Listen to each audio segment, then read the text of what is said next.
Oremus patrum nostrum aeternum est, oremus Mater nostra sanctifices, oremus Venus Deus Creo in humilitas.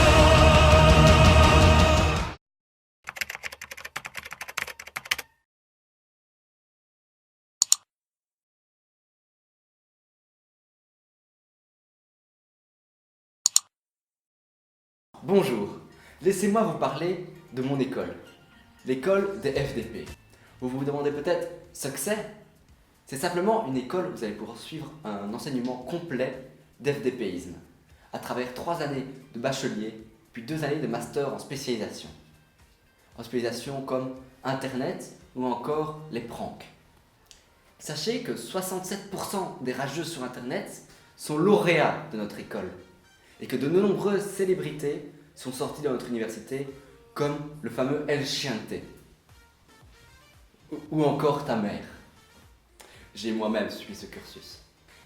Les spécificités de notre école sont aussi de mettre en avant, en plus des cours théoriques, des cours pratiques pour purement adopter comment agir en société.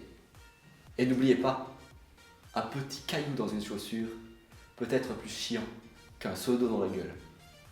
Gandhi, 673. Et n'oubliez pas, chers élèves, que si vous voulez faire le prank du coup sous la semelle, eh bien, il faut toujours veiller à ce que la semelle de la personne devant vous se trouve à 40 degrés ou à 50 degrés, quelque part entre les deux, pas moins et pas plus. Je vous explique pourquoi.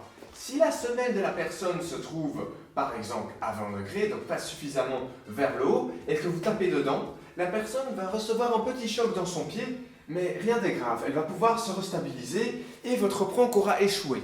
Si par contre la semelle est trop levée au moment du prank, par exemple à presque 90 degrés, et que la personne en dessous la tape, eh bien à ce moment-là, la personne aura déjà utilisé tant d'énergie pour monter son pied qu'elle va pouvoir rebondir sur cette énergie pour reposer son pied sur le sol et ainsi échapper à votre prank. C'est donc en effet pour cela que, d'une façon optimale, la semelle doit être à 45 degrés sur le sol pour que vous puissiez exécuter votre prank de la meilleure façon possible. En effet, si la semelle est assez levée, mais pas encore suffisamment levée pour avoir exprimé assez d'énergie pour monter, et que vous tapez dedans, la personne n'aura aucun choix que de s'éclater la gueule par terre et votre prank serait réussi. Vous aurez à ce moment-là l'occasion ou bien de prendre des photos de la personne agonisante à terre, ou de vous enfuir avec le rire d'FDP que vous connaissez déjà depuis la première, je suppose, et qui est...